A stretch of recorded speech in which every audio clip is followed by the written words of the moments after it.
Hello guys, welcome to How to Solution. If you want to know how to enable trade confirmation on Steam, then this is the right video for you. First, open your Steam app. Now, go to Profile as shown here.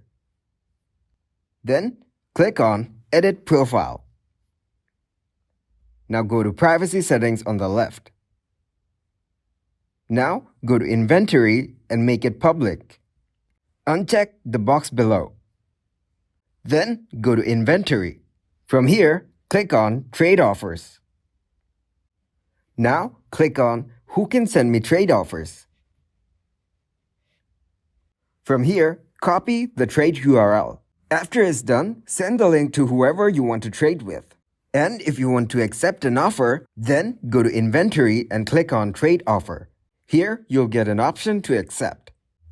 That is it for this video. Please leave a like and subscribe to the channel for more tutorials like this. Thanks for watching. Goodbye.